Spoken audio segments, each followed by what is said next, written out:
Qazah berkata, aku bertanya kepada Ibnu Umar, Atit Tur, hai Ibnu Umar, bolehkah aku mendatangi bukit Tursina, bukit yang bersejarah, tempat Nabi Musa berbicara dengan siapa?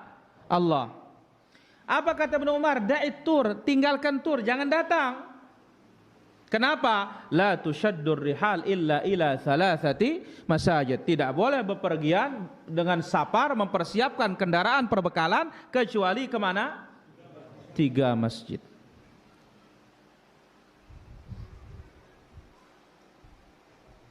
Maka apabila lembah yang suci ini tidak boleh kita datangi, inilah pemahaman para sahabat Rasul sallallahu alaihi wasallam. Orang yang paling dalam ilmunya, paling dalam pemahamannya, paling baik hatinya, fala yajuzu, maka tidak boleh mendatangi tempat-tempat yang lain dengan tujuan ibadah, dengan harus musafir, kecuali hanya 3 masjid. Berarti ngumbe ang kunay lai no, kumbe ke dulu datang kita, sekarang sekali setahun untuk ziarah kemana? Makam Selaparang, Bintaro, Sekarbela, Luang Balo, Ali Batu, Batu Layar, kuburan Tainacong, keramat Tainacong. Bismillahirrahmanirrahim. Assalamualaikum warahmatullahi wabarakatuh. Alhamdulillahi rabbil alamin. Wassalatu wassalamu ala ashrafil anbiya wal mursalin wa ala alihi wa sahbihi ajma'in, amma ba'du. Teman-teman yang berbahagia dimanapun saja berada, pada kesempatan kali ini saya akan sedikit membahas apa yang sedang viral di tengah-tengah masyarakat, khususnya di masyarakat Lombok, terkait video viral yang teman-teman telah saksikan di awal video ini. Saya akan menjelaskan pendapat atau penjelasan Imam Nawawi terkait hadis tentang larangan musafir kecuali kepada 3 masjid, yakni Masjidil Haram, Masjidil Nabawi, dan Masjidil Aqsa.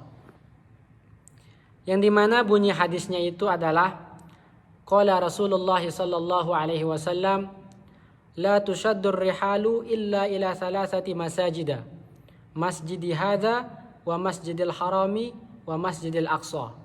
Yang artinya, janganlah kalian melakukan perjalanan kecuali menuju 3 masjid, yaitu Masjidil Haram yang ada di Mekah, masjidku yaitu Masjid Nabawi di Madinah, kemudian yang terakhir Masjidil Aqsa di Palestina.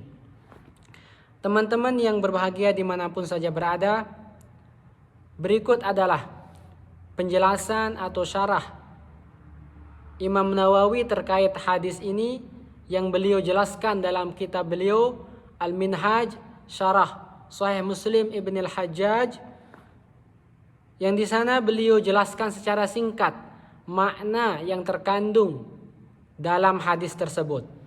Namun sebelumnya saya akan menjelaskan secara singkat siapa itu Imam Nawawi. Kenapa saya menggunakan pendapat atau keterangan penjelasan Imam Nawawi dalam masalah ini.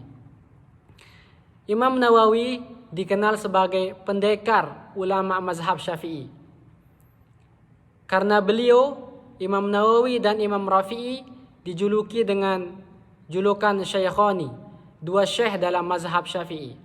Dan beliau juga termasuk daripada mujtahid fatwa dalam mazhab Imam Syafi'i, yang dimana mujtahid fatwa adalah orang yang mampu mentarjih atau membandingkan kualitas argumen dari 2 pendapat imamnya hingga ditemukan mana yang lebih kuat dari pendapat-pendapat imam mazhab yang ia ikuti.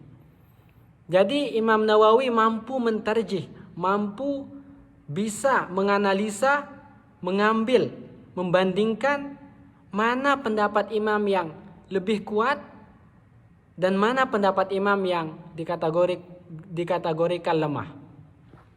Itu sebabnya saya menggunakan pendapat atau penjelasan Imam Nawawi dalam masalah ini, karena beliau adalah mujtahid fatwa dalam mazhab Syafi'i. Di dalam kitab beliau Al-Minhaj Syarah Sahih Muslim Ibn al-Hajjaj, dalam hadis yang telah saya sebutkan tadi, beliau menjelaskan, beliau mensyarahkan hadis tentang la tushaddur rihalu illa ila salasati masajida, masjidi hadza wa masjidil harami wa masjidil aqsa. Di sana beliau mengatakan waqtalafal ulama'u fi syaddir rihali wa i'malil matti ila ghairil masajidi salasati kadzihabi ila kuburis salihin.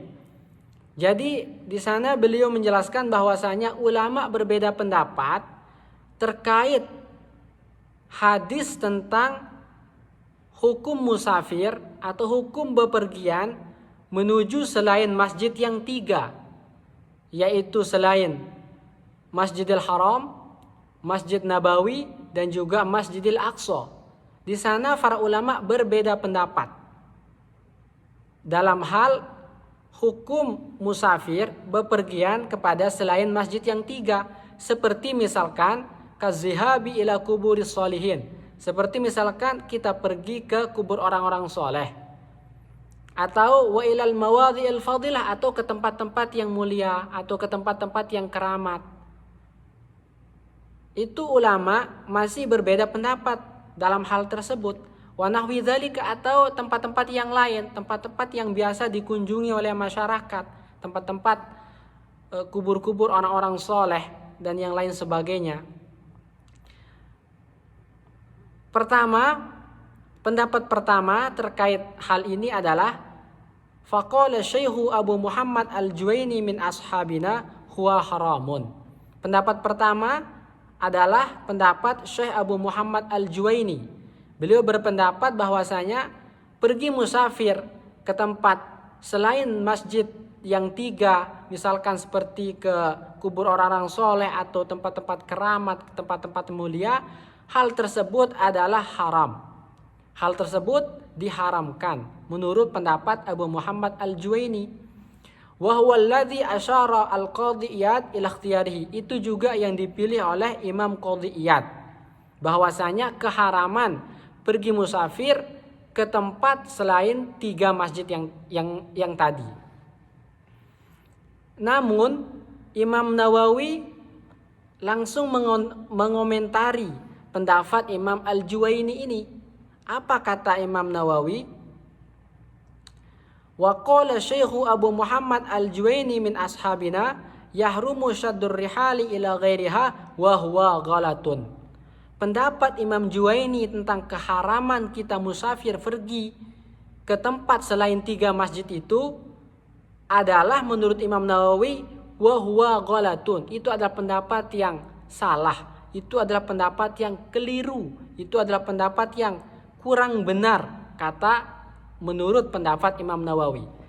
Jadi pendapat Imam Al-Juwaini yang mengatakan haram itu langsung dikomentari oleh Imam Nawawi, bahwasanya pendapat beliau ini yang mengatakan haram adalah ghalatun, keliru, kurang pas, salah, kata beliau. Itu pendapat pertama. Kemudian pendapat kedua, was-sahihu inda ashabina wa huwa alladhi ikhtarahu Imamul Haramain wal Muhaqqiqun. Dan pendapat yang sahih, pendapat yang kuat menurut ulama-ulama Syafi'i, dan itu juga yang dipilih oleh Imam Haramain dan ulama ahli tahqiq, muhaqqiqun, ulama yang tahqiq, yaitu telah mencari secara detail, mendasar tentang hadis ini. Itu namanya muhaqqiq, ulama muhaqqiq, orang yang menyelidiki secara detail suatu bidang ilmu. Apa kata beliau? Apa kata ashabus Syafi'i, ulama-ulama Syafi'i dan juga Imam Haramain serta ulama-ulama ahli tahqiq?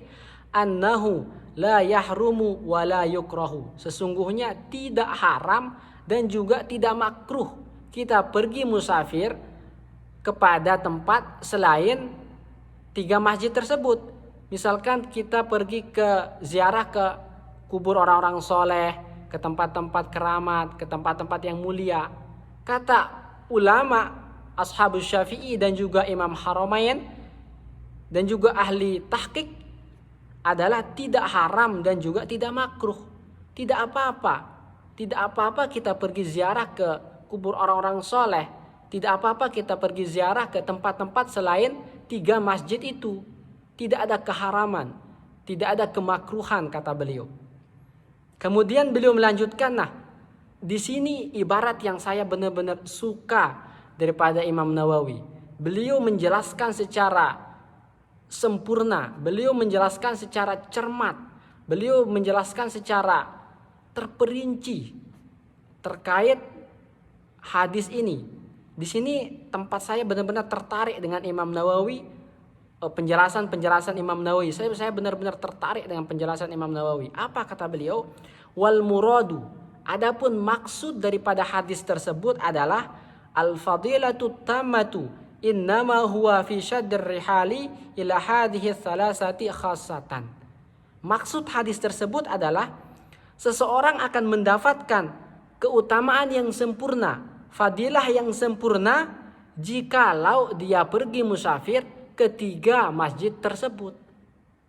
Jadi makna daripada hadis itu adalah seseorang akan mendapatkan keutamaan yang sempurna, fadilah yang utama apabila mereka melaksanakan musafir, apabila mereka berperjalanan menuju ke 3 masjid tersebut, Masjidil Haram, Masjid Nabawi dan juga Masjidil Aqsa. Apabila seseorang pergi musafir ke tempat, ketiga tempat ini, ketiga masjid ini, maka mereka akan mendapatkan al-fadilatu tammah, keutamaan yang sempurna.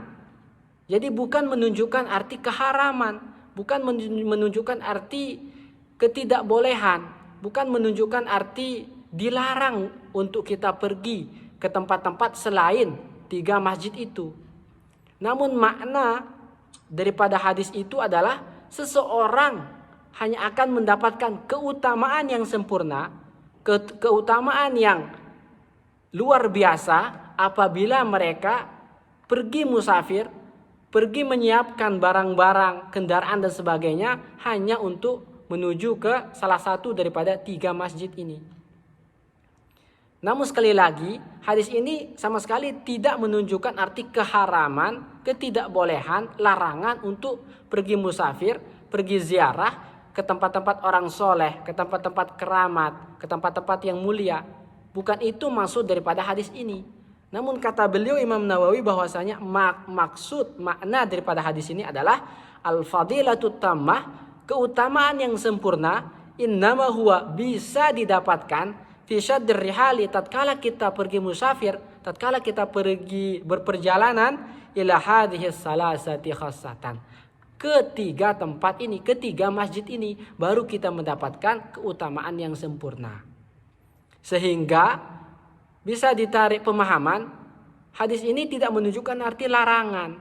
Hadis ini tidak menunjukkan arti kita diharamkan untuk pergi ziarah ke tempat-tempat lain selain 3 masjid ini. Bukan itu maksud daripada hadis ini. Namun maksudnya adalah seperti yang saya katakan tadi, jelaskan tadi. Seseorang akan mendapatkan keutamaan yang sempurna, fadilah yang tammah, fadilah yang agung, tatkala mereka pergi musafir hanya kepada 3 tempat itu. Teman-teman yang berbahagia dimanapun saja berada, itulah penjelasan daripada Imam Nawawi di dalam kitab beliau Al-Minhaj Syarah Sahih Muslim Ibn Al-Hajjaj terkait hukum musafir berpergian ke 3 masjid tersebut. Sehingga alangkah baiknya, alangkah indahnya jika kita itu memberikan penjelasan sesuai dengan pendapat para ulama. Setelah kita kaji daripada sarah-sarah kitab-kitab yang dijelaskan oleh para ulama, biar apa yang kita sampaikan tidak menjadi membuat resah di kalangan masyarakat, tidak menjadi hal-hal yang bikin gundah di tengah-tengah masyarakat. Alangkah baiknya kita jangan menggunakan pemahaman kita sendiri. Jangan kita memaknai hadis itu secara zohiriyahnya saja. Tapi kita lihat dulu apa sarah-sarah, apa penjelasan daripada para ulama. Baru kita berikan kepada masyarakat. Biar tidak ada terjadi kesalahpahaman. Dan yang ingin saya sampaikan juga yang terakhir. Jikalau memang tidak bisa kita satu pendapat. Jika memang kita tidak bisa untuk menyatukan pendapat dalam hal apapun. Maka saya akan mengutip sebuah perkataan para ulama. Beliau mengatakan, na'mal fima ittafaqna wa na'tadir fima ikhtalafna. Apa yang kita sepakati pendapatnya, hukumnya, maka mari kita sama-sama laksanakan. Kita sama-sama kerjakan. Akan tetapi kita harus berlapang dada. Kita harus menerima apa yang kita tidak sependapat, apa yang kita berbeda pendapat dalam masalah itu. Jangan sampai kita itu menyalahkan orang yang berbeda pendapat dengan kita. Na'tazir fi makhtalafna. Kita berlapang dada. Kita harus saling menerima apa yang kita berbeda pendapat dalam hal tersebut. Jangan sampai mengklaim orang-orang yang melaksanakan suatu hal yang menurut mereka itu benar, ada dalilnya, menjadi bid'ah, haram, tidak boleh. Karena hal tersebut akan memicu kerusuhan, akan memicu hal-hal yang tidak diinginkan di tengah-tengah masyarakat. Sekali lagi, na'mal fima ittafaqna wa na'tadir fima ikhtalafna. Kita laksanakan apa yang kita sepakati dan kita berlapang dada saling menerima terhadap apa yang kita tidak sepakati. Wallahu subhanahu wa ta'ala a'lam bissawab. Wassalamualaikum warahmatullahi wabarakatuh.